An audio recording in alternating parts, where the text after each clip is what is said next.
ಪ್ರಿಯ ವೀಕ್ಷಕರೇ ನಮಸ್ಕಾರ. ನಾನು ವೀರೇಶ್ ಗಡ್ಡಿಮಾಳ್. ಎಸ್ ನ್ಯೂಸ್ಗೆ ಸ್ವಾಗತ. ಇಂದಿನ ಮುಖ್ಯಾಂಶಗಳು. ನೀರಿಗಾಗಿ ಹಾಹಾಕಾರ ಶುರುವಾಗುವ ಮುಂಚೆ ಜನಪ್ರತಿನಿಧಿಗಳು ಎಚ್ಚೆತ್ತುಕೊಳ್ಳಿ. ವೆಂಕಟರಾವ್ ನಾಡಗೌಡ. ರಾಜ್ಯ ಕೆಪಿಸಿಸಿ ಪ್ರಧಾನ ಕಾರ್ಯದರ್ಶಿ ಡಾಕ್ಟರ್ ಸರಸ್ವತಿ ಪಾಟೀಲ್ ಅವರಿಗೆ ಕಿತ್ತೂರು ರಾಣಿ ಚೆನ್ನಮ್ಮ ಪ್ರಶಸ್ತಿ. ಪಕ್ಷದ ಹೈಕಮಾಂಡ್ ತೀರ್ಮಾನವೇ ಅಂತಿಮ. ಶ್ರೀರಾಮುಲು. ಶಹೀದ್ ಭಗತ್ ಸಿಂಗ್ ಹುತಾತ್ಮ ದಿನಾಚರಣೆ ಸಮಾಜವಾದಿ ಭಾರತದ ಕನಸು ನನಸಾಗಲಿ. ಚಂದ್ರಶೇಖರ್ ಗೊರೆಬಾಳ್. ಸಾಮ್ರಾಜ್ಯಶಾಹಿಗಳಿಗೆ ಲಾಭವೇ ಪ್ರಧಾನ. ಬಾಸುಮಿಯಾ.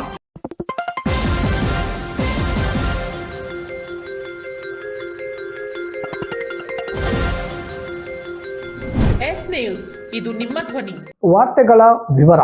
ಅಧಿಕಾರಿಗಳ ಬೇಜವಾಬ್ದಾರಿಯಿಂದ ಇಜೆ ಬಸಾಪುರ್ ಹತ್ತಿರ ತುಂಗಭದ್ರಾ ಕಾಲುವೆ ಹೊಡೆದು ಹೋಗಿ ಅಪಾರ ಪ್ರಮಾಣದ ನೀರು ಪೋಲಾಗಿ ರೈತರ ಹೊಲಗಳಿಗೂ ನೀರು ನುಗ್ಗಿ ಬೆಳೆ ನಾಶವಾಗಿದೆ.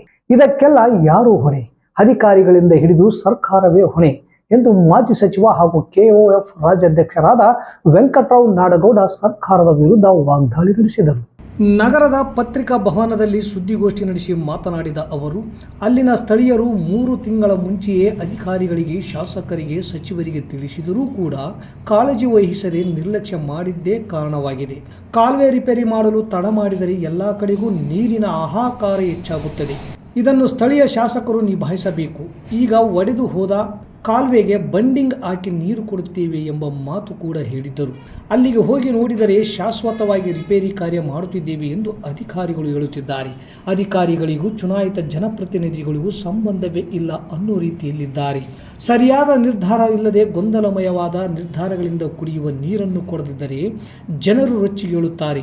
ಈ ಸರ್ಕಾರದಲ್ಲಿ ಯಾವ ಅಧಿಕಾರಿಗಳಿಗೂ ಚುನಾಯಿತ ಜನಪ್ರತಿನಿಧಿಗಳ ಬಗ್ಗೆ ಭಯವೇ ಇಲ್ಲ. ಜೋಳ ಖರೀದಿ ಕೇಂದ್ರ ಅಲ್ಲಿ ಗೊಂದಲ. ಈಗಲೂ ಜೋಳ ಇಳಿಸುವ ಸಮಯದಲ್ಲಿ 5,000 ಲಂಚ ಕೊಡಬೇಕಾದ ಪರಿಸ್ಥಿತಿ ನಿರ್ಮಾಣವಾಗಿದೆ. ಇದನ್ನು ಯಾರು ಕೇಳುವವರೇ ಇಲ್ಲ ಎಂದರು.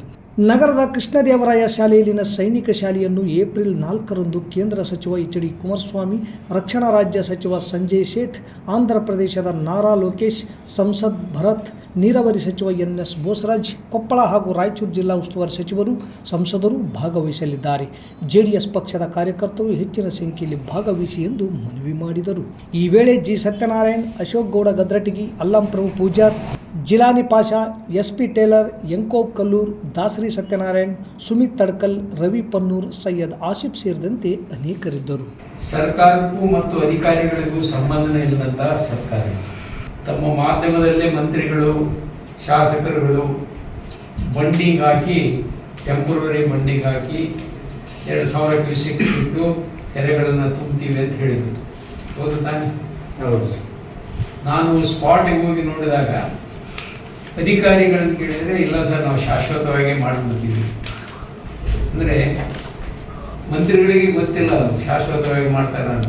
ಈ ಸರ್ಕಾರ ಈಗ ನಡೀತೈತಿ ಅಂದರೆ ಇವರು ಎಷ್ಟು ಅಧಿಕಾರಿಗಳು ಜವಾಬ್ದಾರಿಯಲ್ಲಿದ್ದಾರೆ, ಇವರು ಮಾತು ಕೇಳ್ತಾರೆ ಅಂದರೆ ಮಿನಿಸ್ಟ್ರುಗಳಿಗೆ, ಅಧಿಕಾರಿಗಳಿಗೆ, ಶಾಸಕರಿಗೆ ಗೊತ್ತಿಲ್ಲ ಪರ್ಮನೆಂಟ್ ಮಾಡ್ತಾರೆ. ಅಲ್ಲಿ ಹೋಗಿ ನೋಡಿದಾಗ ಪರ್ಮನೆಂಟ್ ಮಾಡ್ತಾ ಇದ್ದೀವಿ. ರಾಜನಾಥ್ ಸಿಂಗ್ ಅವರು ಸ್ಟೇಟ್ ಮಿನಿಸ್ಟ್ರು ಬೇರೆ ಬೇರೆ ಕಾರ್ಯಕ್ರಮಗಳನ್ನು ಕೊಟ್ಟಿದ್ದಾರೆ, ಇನ್ವಿಟೇಷನ್ ಬರ್ತೈತೆ. ಅವರು ಕೂಡ ಒಂದು ಉದ್ಘಾಟನೆ ಮಾಡಿಸ್ತಾರೆ. ಚಂದ್ರಬಾಬು ನಾಯ್ಡು ಇವರು ಬಂದಿದ್ದಾರೆ, ಲೋಕೇಶ್ ಅವರು NTR ಪುತ್ಥಳಿಯನ್ನು ಉದ್ಘಾಟನೆ ಮಾಡ್ತಾರೆ. ಆಮೇಲೆ ಒಂದು ಕಟ್ಟಡವನ್ನು ಉದ್ಘಾಟನೆ ಮಾಡ್ತಾರೆ. ಬಸವಣ್ಣಂದು ಸರ್ವೇ ಜನ ಆರ್ಟ್ ಮತ್ತು ಕಲ್ಚರಲ್ ಟ್ರಸ್ಟ್ ನಾಗರಬಾವಿ ಬೆಂಗಳೂರು ಹಾಗೂ ಕನ್ನಡ ಮತ್ತು ಸಂಸ್ಕೃತಿ ಇಲಾಖೆ ಬೆಂಗಳೂರು ಸಹಭಾಗಿತ್ವದಲ್ಲಿ ಸಾಂಸ್ಕೃತಿಕ ಜನಪದ ವೈಭವ ಹಾಗೂ ಅಂತಾರಾಷ್ಟ್ರೀಯ ಮಹಿಳಾ ದಿನಾಚರಣೆಯ ಪ್ರಯುಕ್ತ ಕಿತ್ತೂರು ರಾಣಿ ಚೆನ್ನಮ್ಮ ಪ್ರಶಸ್ತಿ ಹಾಗೂ ಜಗಜ್ಯೋತಿ ಬಸವೇಶ್ವರ ಸದ್ಭಾವನಾ ಪ್ರಶಸ್ತಿ ಮತ್ತು ಕರ್ನಾಟಕ ಭೂಷಣ ರಾಷ್ಟ್ರೀಯ ಪ್ರಶಸ್ತಿಯನ್ನು ಕೆಪಿಸಿಸಿ ರಾಜ್ಯ ಪ್ರಧಾನ ಕಾರ್ಯದರ್ಶಿಯಾದ ತಾಲೂಕಿನ ತಿಡಿಗೋಳ ಗ್ರಾಮದ ಡಾಕ್ಟರ್ ಸರಸ್ವತಿ ಪಾಟೀಲ್, ಅಮರೇಶ್ ಗೌಡ ಕಾಸರಡ್ಡಿ ಇವರಿಗೆ ಮಾರ್ಚ್ 22ರಂದು ವಿಜಯಪುರ ನಗರದ ಕಂದಗಲ್ ಹನುಮಂತರಾಯ ರಂಗಮಂದಿರದಲ್ಲಿ ಪ್ರಶಸ್ತಿ ಪ್ರದಾನ ಮಾಡಲಾಯಿತು. ಸಿದ್ದನಕೊಳ್ಳ ಮಠದ ಧರ್ಮಾಧಿಕಾರಿ ಡಾಕ್ಟರ್ ಶಿವಕುಮಾರ್ ಮಹಾಸ್ವಾಮಿಗಳು, ಸಿದ್ಧಲಿಂಗ ಮಹಾಸ್ವಾಮಿಗಳು ಹಾಗೂ ಸಂಸ್ಥೆಯ ಅಧ್ಯಕ್ಷರಾದ ಲಕ್ಷಿತ್ ಚಲನಚಿತ್ರ ಹಾಗೂ ಕಿರಿತರಿಯ ಕಲಾವಿದರು, ಪತ್ರಕರ್ತರು, ಹಿರಿಯರು, ಅಪಾರ ಜನರ ಮಧ್ಯೆ ಪ್ರಶಸ್ತಿಯನ್ನು ಸ್ವೀಕರಿಸಿ ರಾಜ್ಯ ಕೆಪಿಸಿಸಿ ಪ್ರಧಾನ ಕಾರ್ಯದರ್ಶಿ ಡಾಕ್ಟರ್ ಸರಸ್ವತಿ ಪಾಟೀಲ್ ಅವರು ಮಾತನಾಡಿ, ಶಿಕ್ಷಣ ಮತ್ತು ಉದ್ಯೋಗದಲ್ಲಿ ಮಹಿಳೆ ಮುಂದೆ ಬಂದರೆ ಈ ದೇಶ ಹೆಚ್ಚು ಸಮೃದ್ಧಿ ಕಾಣುತ್ತದೆ ಹಾಗೂ ಇತಿಹಾಸದಲ್ಲಿ ಹಚ್ಚು ಹಸಿರಾಗಿ ಉಳಿದಂಥ ವೀರರಾಣಿ ಕಿತ್ತೂರು ರಾಣಿ ಚೆನ್ನಮ್ಮ, ಒನಕೆ ಓಬವ್ವ ಇಂತಹ ಮಹಿಳಾ ಮಣಿಗಳು ಹುಟ್ಟಿದ ಮಣ್ಣಲ್ಲಿ ನಾವೆಲ್ಲರೂ ಹುಟ್ಟಿದ್ದು ನಮ್ಮೆಲ್ಲರ ಪುಣ್ಯ. ಪ್ರಶಸ್ತಿ ನೀಡಿದ ಸಂಸ್ಥೆಗೆ ಮತ್ತು ಕರ್ನಾಟಕ ಸಂಸ್ಕೃತಿ ಇಲಾಖೆಗೆ ಅಭಿನಂದನೆ ಸಲ್ಲಿಸಿದರು. ನಾನು ಇದೊಂದು ಜನಸೇವೆ ಮಾಡೋದಕ್ಕೆ ಇದೆಲ್ಲ ಅವಾರ್ಡ್ ಕೊಟ್ಟಿದ್ದಾರೆ ನನಗೆ. ಇದು ಕಿತ್ತೂರು ರಾಣಿ ಚೆನ್ನಮ್ಮನ ಅವಾರ್ಡ್ ಆಗಿರ್ಬೋದು, ಬಸವಣ್ಣನ ಅವಾರ್ಡ್ ಆಗಿರ್ಬೋದು, ಇದು ಆಮೇಲೆ ಇದು ಕರ್ನಾಟಕ ಭೂಷಣ ರಾಷ್ಟ್ರೀಯ ಪ್ರಶಸ್ತಿ ಪತ್ರ. ಇದು ನಾನು ಒಂದು ಜನಸೇವೆ ನೋಡಿಬಿಟ್ಟು ಈ ಒಂದು ಸಂಸ್ಥೆ ಬೆಂಗಳೂರಿನಲ್ಲಿ ನನ್ನ ಗುರುತಿಸ್ಬಿಟ್ಟು ಚಲನಚಿತ್ರದ ತಂಡದವರು ನಮ್ಮ ಮನೆಗೆ ಬಂದುಬಿಟ್ಟು ನೀವು ಇದಕ್ಕೆ ಕಿತ್ತೂರು ರಾಣಿ ಚೆನ್ನಮ್ಮನ ಅವಾರ್ಡಿಗೆ ನೀವು ಅನರ್ಹರಿದ್ದೀರಿ, ನಿಮ್ಗೆ ಇದನ್ನು ಕೊಡ್ತೀವಿ ಬರ್ರಿ ಅಂತ ನಮಗೆ ಕರೆದು. ಆದರೂ ನಾನು ಒಲ್ಲೆ ಅಂತ ಹೇಳಿದೆ. ಆದರೂ ಕೂಡ ಇಲ್ಲ ಮೇಡಮ್ ನೀವು ಬರಲೇಬೇಕು, ನಿಮ್ಮಂಥವ್ರು ನಮಗೆ ಬೇಕು, ನಾವು ಗುರುತಿಸಿದ್ದೀವಿ ಅಂತ ಹೇಳಿದಾಗ ಆಯಿತು ಅಂತ ನಾನು ಹೇಳಿದೆ. ಆಮೇಲೆ ಬಿಜಾಪುರಕ್ಕೆ ಹೋಗಿದ್ದೀವಿ ರೀ. ಅಲ್ಲೇ ಹನುಮಂತರ ರಂಗಮಂದಿರ ಕಲ್ಯಾಣ ಮಂಟಪದೊಳಗಡೆ ನನಗೆ ಈ ಒಂದು ಅವಾರ್ಡು ಸಿದ್ದನಕುಳ ತಾತನವರ ಮುಖಾಂತರ ಎಲ್ಲ ಒಂದು ಪ್ರಶ್ನೆಗಿರ್ಬೋದು, ಜಗ್ಗಿ ಜನ ಸೇರಿದ್ರು ಅಲ್ಲೆಲ್ಲ ಪ್ರಶ್ನೆಯವರಿದ್ರು, ಜಗದ್ದು ಗುರುಗಳಿದ್ರು, ಮಡದೇಶ್ವರಿದ್ರು. ಆಮೇಲೆ ಎಲ್ಲ ಒಂದು ಇದರಲ್ಲಿ ನನಗೆ ಒಂದು ಅವಾರ್ಡು ಕೊಟ್ಟು ಗೌರವಿಸೋದಕ್ಕೆ ನಾನು ಕೃತಜ್ಞತೆಗಳು ಆ ತಂಡಕ್ಕೆ ನಾನು ಸಲ್ಲಿಸ್ತೀನಿ. ಲಕ್ಷಿತಾ ಅಂತ ಸಿನಿಮಾ ನಟಿ ಇದ್ದಾಳೆ, ಅಕ್ಕ ನೀವು ಬರಲೇಬೇಕು ಅಂತ ನನಗೆ ಕರೆದ್ರು. ಎಲ್ಲ ಈ ಒಂದು ನಾನು ಈ ಜನಸೇವೆ ಮಾಡಕತ್ತೀನಲ್ಲ, ಇದು ಗುರುತಿಸಿ ಎಲ್ಲ ಒಂದು ಜಿಲ್ಲೆದೊಳಗೆ ಇಡೀ ಒಂದು ಈ ಒಂದು ರಾಜ್ಯದೊಳಗೆ ನಾನು ಗುರುತಿಸಿ ಕರೀತಾರಲ್ಲ, ಅದು ಸಾಮಾನ್ಯ ಮಾತಲ್ಲ. ಆಮೇಲೆ ಈಗ ಮಹಿಳೆಯರ ಬಗ್ಗೆ ನಾವು ಹೇಳ್ಬೇಕಂದ್ರೆ ಈಗ ನಾನು ಕಿತ್ತೂರು ರಾಣಿ ಚೆನ್ನಮ್ಮನ ಒಂದು ಅವಾರ್ಡು ಕೊಟ್ಟರು. ಯಾಕಂದ್ರೆ ಕಿತ್ತೂರು ರಾಣಿ ಚೆನ್ನಮ್ಮ ಒಂದು ಒಣಗಿ ಓಬವ್ವ ಆಗಿರ್ಬೋದು, ಇದು ಜಗನ್ಮಾತೆ ನಮ್ಮ ಎಂ ರೆಡ್ಡಿ ಮಲ್ಲಮ್ಮ ಆಗಿರ್ಬೋದು, ಇಂಥವರೆಲ್ಲ ಗಣ್ಯಮಾನ್ಯಗಳು ಓಡಾಡಿರ್ತಕ್ಕಂಥ ಈ ಒಂದು ನಾಡಿನೊಳಗೆ ನಾವಿದ್ದು ಈ ಒಂದು ನಾವೇ ಪುಣ್ಯವಂತರು. ಈ ಒಂದು ಅವಾರ್ಡ್ ತಗೋಬೇಕಾದ್ರೆ ಆ ಮಲ್ಲಮ್ಮ ಎಂ ರೆಡ್ಡಿ ಮಲ್ಲಮ್ಮಂದು ಆಮೇಲೆ ಇಂಥವೆಲ್ಲ ಒಂದು ತಾಯಂದ್ರ ಆಶೀರ್ವಾದ ನನಗಿದೆ. ಹಂಗಾಗಿ ಆ ದೈವ ಶಕ್ತಿಯಿಂದ ನಾನು ಈ ಮಟ್ಟಕ್ಕೆ ಬೆಳೆದಿದ್ದೀನಿ. ಆ ಒಂದು ಸೇವೆ ಗುರುತಿಸಿ ಇವರೆಲ್ಲ ನನಗೆ ಒಂದು ಅವಾರ್ಡ್ ಕೊಟ್ಟಿದ್ದಾರೆ. ಥ್ಯಾಂಕ್ಸ್, ನಮಸ್ಕಾರ. ಬಾಗಲಕೋಟೆ ಕ್ಷೇತ್ರದ ಬಿಜೆಪಿ ಅಭ್ಯರ್ಥಿ ನಾಮಪತ್ರ ಕಾರ್ಯಕ್ರಮದಲ್ಲಿ ಭಾಗವಹಿಸಲು ಹೋಗುವ ದಾರಿಯ ಮಧ್ಯೆ ಇಂದು ಮಸ್ಕಿ ಕ್ಷೇತ್ರಕ್ಕೆ ಭೇಟಿ ನೀಡಿ ಕಾರ್ಯಕರ್ತರ ಜೊತೆ ಕುಶಲೋಪರಿಯನ್ನು ಶ್ರೀರಾಮುಲು ಅವರು ಹಂಚಿಕೊಂಡರು. ಮಸ್ಕಿ ಕ್ಷೇತ್ರಕ್ಕೆ ಶ್ರೀರಾಮುಲು ಬರುತ್ತಾರೆ ಎನ್ನುವ ಸುದ್ದಿ ಮಸ್ಕಿ ಕ್ಷೇತ್ರದ ತುಂಬ ಹರಿದಾಡುವ ಸಂದರ್ಭದಲ್ಲಿ ಇಂದಿನ ಮಸ್ಕಿ ಭೇಟಿ ಸಾಕಷ್ಟು ಪುಷ್ಟಿ ನೀಡಿತು.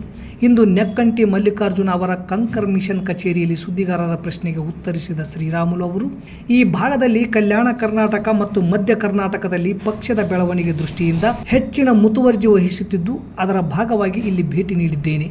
ಮೊದಲಿನಿಂದಲೂ ಈ ಭಾಗದಲ್ಲಿ ನಮ್ಮ ಅಭಿಮಾನಿಗಳು ಇದ್ದಾರೆ. ಈ ಹಿಂದೆ ನಾನು BSR ಪಕ್ಷ ಕಟ್ಟಿದಾಗಲೂ ನನ್ನ ಬೆಂಬಲಕ್ಕೆ ಇಲ್ಲಿಯೇ ಇದ್ದರು. ಈಗಲೂ ಕೂಡ ಇಲ್ಲಿಯ ಬೆಳವಣಿಗೆ ಕಾರ್ಯಕರ್ತರ ಅನಿಸಿಕೆ ಹೈಕಮಾಂಡಿಗೆ ತಿಳಿಸುವುದು ನನ್ನ ಕೆಲಸ. ಮುಂದೆ ಹೈಕಮಾಂಡ್ ತೀರ್ಮಾನವೇ ಅಂತಿಮ ಎಂದರು. ಆದರೆ ಅವರ ಕಾರ್ಯಕರ್ತರ ಅನಿಸಿಕೆ ಶ್ರೀರಾಮುಲು ಈ ಕ್ಷೇತ್ರದ ಅಭ್ಯರ್ಥಿಯಾಗುವುದು ಖಚಿತ. ಈಗಾಗಲೇ ಇಲ್ಲಿ ಕಚೇರಿ ಕೆಲಸ ಆರಂಭಿಸಿದ್ದೇವೆ ಎಂದರು. ಈ ಸಂದರ್ಭದಲ್ಲಿ ಪ್ರಭುದೇವ್ ಮಸ್ಕಿ, ಮಲ್ಲಿಕಾರ್ಜುನ್ ನಕ್ಕುಂಟಿ, ಬಸವರಾಜ್ ಹಾಲದವರ್, RK ನಾಯಕ್, ಚಂದ್ರು ಮುರುಡಿ, ಕುಪ್ಪಣ್ಣ ಕೊಡ್ಲಿ ಸೇರಿದಂತೆ ಅನೇಕರಿದ್ದರು. ಬಹುಶಃ ನನಗೆ ನಮ್ಮ ಪ್ರತಾಪ್ ಗೌಡರು ಅವರು ಮೊದಲನೇ ಬಾರಿ MLA ಆಗಿರೋದು 2008ರಲ್ಲಿ. 2008ರಲ್ಲಿ ಅವರು MLA ಆಗೋಕ್ಕಿನ ಆ ಸಂದರ್ಭದಲ್ಲಿ ಅವತ್ತು ಮಸ್ಕಿ ವಿಧಾನಸಭಾ ಕ್ಷೇತ್ರದಲ್ಲಿ ಅದಕ್ಕೆ ಮುಂಚೆಯಿಂದ ಕೂಡ ನನಗೆ ಆದಂತ ಒಂದು ಬೆಂಬಲವನ್ನು ಕೂಡ ಸಾಕಷ್ಟು ಮಂದಿ ಯುವಕರೆಲ್ಲರೂ ಕೂಡ, ಸಾಕಷ್ಟು ಮಂದಿ ಹಿರಿಯರೆಲ್ಲರೂ ಕೂಡ ನನಗೆ ಒಂದು ರೀತಿ ರಾಮುಲು ಅಂದ ತಕ್ಷಣ ಮುಂಚೆಯಿಂದ ಕೂಡ ಅಭಿಮಾನವನ್ನು ಇಟ್ಕೊಂಡ್ ಬಂದಿದ್ರು. ನಂತರ ರಾಜಕೀಯ ಕಾಲ ಬದಲಾವಣೆ ವಿಚಾರಗಳು ಬಂದಂತ ಟೈಮಲ್ಲಿ ಅವತ್ತು ಬಿಜೆಪಿ ಹತ್ರ ನಾನು ಹೊರಗಡೆ ಹೋಗಬೇಕಾದಂತ ಪರಿಸ್ಥಿತಿಯಲ್ಲಿ, ನಾನು ಯಡಿಯೂರಪ್ಪರು ಹೊರಗಡೆ ಹೋಗಬೇಕಾದಂತ ಪರಿಸ್ಥಿತಿಯಲ್ಲಿ ಅವತ್ತು ನಮ್ಮ BSR ಕೂಡ ಪಾರ್ಟಿಯಲ್ಲಿ ಸ್ಪರ್ಧೆ ಕೂಡ ಮಾಡಿತ್ತು. ನಮ್ಮ ಶೇಖಣ್ಣವರು ಅಂತೇಳಿ ಅಲ್ಲಿ ಸ್ಪರ್ಧೆ ಮಾಡಿದ್ರು. ಆಗಿನ ಸಂದರ್ಭದಲ್ಲಿ ಹತ್ತತ್ರ ನನಗೆ ಗೊತ್ತಿರೋ ರೈಟ್ ರಾಂಗೋ ಗೊತ್ತಿಲ್ಲ, ಅಲ್ಲಿ ಒಂದು 30,000 ಓಟ್ಗಳು ತಗೊಂಡಂತ ಕೆಲಸ ಮಾಡಿದ್ದಾರೆ. ಅಂದ್ರೆ ಮುಂಚಿನ ಈ ಭಾಗದಲ್ಲಿ ಇವತ್ತು ಸಾಕಷ್ಟು ಮಂದಿ ಅಭಿಮಾನಿಗಳು ಹೊಂದಿರುವಂತಹ ಈ ತಾಲೂಕಿನಲ್ಲಿ ಇವತ್ತು ರಾಮುಲು ಅವ್ರನ್ನ ಕೇವಲ ಇಲ್ಲಿ ಬಂದ ತಕ್ಷಣ ಇಲ್ಲಿ ನಿಲ್ತಾರ ಅನ್ನೋದಲ್ಲ, ಪಾರ್ಟಿ ಸಂಘಟನೆ ಮಾಡಂತ ಕೆಲಸ ಮಾಡ್ತಾರೆ. ಯಾರಿಗೆ ಟಿಕೆಟ್ ಕೊಡಬೇಕನ್ನೋಂಥ ವಿಚಾರ ಬಂದಂತ ಹೈಕಮಾಂಡ್ ನಿರ್ಧಾರವನ್ನು ತಗೊಂಡಂತ ಕೆಲಸ ಮಾಡ್ತಾರೆ. ನನ್ನ ಉದ್ದೇಶ ಇವತ್ತು ಸ್ಪಷ್ಟವಾಗಿ ಪಾರ್ಟಿ ಸಂಘಟನೆ ಬಿಟ್ಟು ಬೇರೆ ಯಾವುದೋ ಸ್ವಾರ್ಥ ರಾಜಕಾರಣ ಏನಿಲ್ಲ. ಅಪ್ರತಿಮ ಸ್ವಾತಂತ್ರ್ಯ ಸೇನಾನಿ ಶಹೀದ್ ಭಗತ್ ಸಿಂಗ್ ರಾಜ್ಯ ರಹಿತ ಹೋರಾಟಗಾರರಾಗಿದ್ದರು. ಅವರ ಕನಸಿನ ಸಮಾಜವಾದಿ ಭಾರತ ನಿರ್ಮಾಣದ ಕನಸು ನನಸು ಮಾಡುವ ಮಹತ್ವದ ಹೊಣೆಗಾರಿಕೆ ಇಂದಿನ ಯುವಜನರ ಮೇಲಿದೆ ಎಂದು ಉಪನ್ಯಾಸಕ ಚಂದ್ರಶೇಖರ್ ಗೋರೆಬಾಳ್ ಹೇಳಿದರು. ಶಹೀದ್ ಭಗತ್ ಸಿಂಗ್ ಅವರ 95ನೇ ಹುತಾತ್ಮ ದಿನಾಚರಣೆಯ ನಿಮಿತ್ತ ನಗರದ ಅನಿಕೇತನ ಪದವಿ ಮಹಾವಿದ್ಯಾಲಯದಲ್ಲಿ ಪ್ರಗತಿಶೀಲ ಚಿಂತನೆ ವೇದಿಕೆ ಹಾಗೂ ಭಗತ್ ಸಿಂಗ್ ಅಭಿಮಾನ ಬಳಗದ ವತಿಯಿಂದ ಸೋಮವಾರ ಹಮ್ಮಿಕೊಂಡಿದ್ದ ಕಾರ್ಯಕ್ರಮದಲ್ಲಿ ಅವರು ಮಾತನಾಡಿದರು. ಭಗತ್ ಸಿಂಗ್ ದೇಶದ ಪ್ರಗತಿಗೆ ಮಾರಕವಾದ ಅಸಮಾನತೆ, ಶೋಷಣೆ, ಅಹಿಂಸೆ ಹಾಗೂ ಕೋಮುವಾದದ ವಿರುದ್ಧ ಹೋರಾಡಿದ್ದಾರೆ.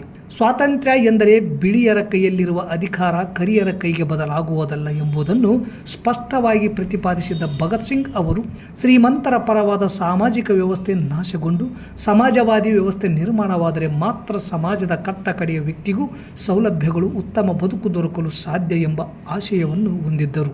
ಭಗತ್ ಸಿಂಗ್ ಮತ್ತು ಅವರ ಸಹವರ್ತಿಗಳಿಗೆ ಸ್ವಾತಂತ್ರ್ಯ ಸಂಗ್ರಾಮದ ಹೋರಾಟದಲ್ಲಿ ಸ್ಪಷ್ಟ ವೈಚಾರಿಕ ನಿಲುವಿತ್ತು ಮತ್ತು ಅವರ ಮೇಲೆ ರಷ್ಯನ್ ಸಮಾಜವಾದಿ ಕ್ರಾಂತಿಯ ಪ್ರಭಾವವಿತ್ತು.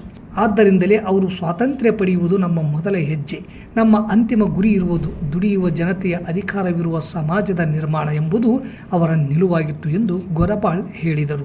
ಈ ಸಂದರ್ಭದಲ್ಲಿ ಸಂಘಟನೆಯ ಪ್ರಮುಖರಾದ ಹಾಜಿ ಸಾಬ್ ಹಾಯ್ನೂರು, ಹನುಮೇಶ್ ಗುಡದೂರು, ಶರಣಬಸವ, ಪ್ರಾಚಾರ್ಯ ರಾಮಣ್ಣ ರಾಮತ್ನಾಳ್, ಉಪನ್ಯಾಸಕ ಬಸವರಾಜ್ ಹೇಲ್ಬುರ್ಗಿ, ಕೃಷ್ಣಮೂರ್ತಿ ದುಮತಿ ಸೇರಿದಂತೆ ವಿದ್ಯಾರ್ಥಿಗಳು ಪಾಲ್ಗೊಂಡಿದ್ದರು. ಈ ಕಾರ್ಯಕ್ರಮಕ್ಕೂ ಮುನ್ನ ಭಗತ್ ಸಿಂಗ್ ಅವರ ಭಾವಚಿತ್ರಕ್ಕೆ ಹೂಹಾರ ಹಾಕಿ ಗೌರವ ಸಲ್ಲಿಸಲಾಯಿತು. ಸಾಮ್ರಾಜ್ಯಶಾಹಿಗಳಿಗೆ ಲಾಭವೇ ಪ್ರಧಾನವಾಗಿದೆ. ಯಾವುದೇ ಕಾರಣಕ್ಕೂ ಅವರಿಗೆ ಭಾರತದಲ್ಲಿ ಇರಲು ಅವಕಾಶ ಕೊಡಬಾರದೆಂದು ಭಗತ್ ಸಿಂಗ್ ಅವರ ಧ್ಯೇಯವಾಗಿತ್ತು. ಈಗಲೂ ಸಾಮ್ರಾಜ್ಯಶಾಹಿ ಅಮೆರಿಕ ತನ್ನ ಲಾಭಕ್ಕಾಗಿ ಸಹಸ್ರಾರು ಜನರನ್ನು ಬಲಿ ಪಡೆಯುತ್ತದೆ ಎಂದು ಭಾರತ ಕಮ್ಯುನಿಸ್ಟ್ ಪಕ್ಷದ ಜಿಲ್ಲಾ ಮುಖಂಡ ಭಾಷುಮಿಯಾ ಅಭಿಪ್ರಾಯಪಟ್ಟರು. ನಗರದ ಎಪಿಎಂಸಿ ಮುಂಭಾಗದಲ್ಲಿ ಭಗತ್ ಸಿಂಗ್ ಹುತಾತ್ಮ ದಿನಾಚರಣೆಯನ್ನು ಸಾಮ್ರಾಜ್ಯಶಾಹಿ ವಿರೋಧಿ ದಿನವನ್ನಾಗಿ ಹಮ್ಮಿಕೊಂಡಿದ್ದ ಪ್ರತಿಭಟನಾ ಕಾರ್ಯಕ್ರಮದಲ್ಲಿ ಅವರು ಮಾತನಾಡಿದರು. ಬ್ರಿಟಿಷರು ಭಾರತದಿಂದ ಕಾಲು ಕಿತ್ತಬೇಕಾದರೆ ಉಗ್ರ ಸ್ವರೂಪದ ಹೋರಾಟ ಅವಶ್ಯಕತೆ ಇದೆ ಎಂದು ಭಗತ್ ಸಿಂಗ್ ಭಾವಿಸಿದ್ದರು. ಹೀಗಾಗಿ ಬ್ರಿಟಿಷರಿಗೆ ಸಿಂಹ ಸ್ವಪ್ನವಾಗಿದ್ದರೆಂದು ವಿವರಿಸಿದರು. ಸಿಪಿಐ ಜಿಲ್ಲಾ ಘಟಕದ ಕಾರ್ಯದರ್ಶಿ ಚಂದ್ರಶೇಖರ್ ಕ್ಯಾತ್ನಟ್ಟಿ, ಅಮೆರಿಕ ಮತ್ತು ಇಸ್ರೇಲ್ ದೇಶಗಳು ಸೇರಿ ಇರಾನ್ ಮೇಲೆ ನಡೆಸುತ್ತಿರುವ ದಾಳಿಯಿಂದ ವಿಶ್ವದಾದ್ಯಂತ ಆಗುತ್ತಿರುವ ದುಷ್ಪರಿಣಾಮ ಕುರಿತು ತಿಳಿಸಿದರು. ಹಮಾಲರ ಸಂಘದ ಗೌರವಾಧ್ಯಕ್ಷ ವೆಂಕನಗೌಡ ಗದ್ರಟ್ಟಿಗಿ, ಕಟ್ಟಡ ನಿರ್ಮಾಣ ಸಂಘದ ಅಧ್ಯಕ್ಷ ಜಗದೀಶ್, ಕರ್ನಾಟಕ ರೈತ ಸಂಘದ ಜಿಲ್ಲಾ ಕಾರ್ಯದರ್ಶಿ ಚಿಟ್ಟಿಬಾಬು, ದಲಿತ ಸಂಘರ್ಷ ಸಮಿತಿಯ ಸಂಚಾಲಕ ಕೆ ಮರಿಯಪ್ಪ ಸುಕಲ್ಪೇಟೆ ಚಳವಳಿ ಬೆಂಬಲಿಸಿ ಮಾತನಾಡಿದರು. ಈ ವೇಳೆ ಹಮಾಲರ ಸಂಘದ ಮುಖಂಡರಾದ ಹನುಮಂತಪ್ಪ ಹಂಚಿನಾಳ್, ಪ್ರಕಾಶ್, ಅಮರೀಶ್ ನಾಯಕ್, ಮುಕ್ತುಮ್ ಸಾಬ್, ಸುಭಾನ್ ಸಾಬ್ ಈ ಚಳವಳಿಯಲ್ಲಿ ಭಾಗವಹಿಸಿದ್ದರು. ಇಲ್ಲಿಗೆ ವಾರ್ತಾ ಪ್ರಸಾರ ಮುಕ್ತಾಯವಾಯಿತು. ನಿರಂತರ ಸುದ್ದಿಗಾಗಿ ವೀಕ್ಷಿಸಿ ಎಸ್ ನ್ಯೂಸ್. ಇದು ನಿಮ್ಮ ಧ್ವನಿ. ನಮಸ್ಕಾರ.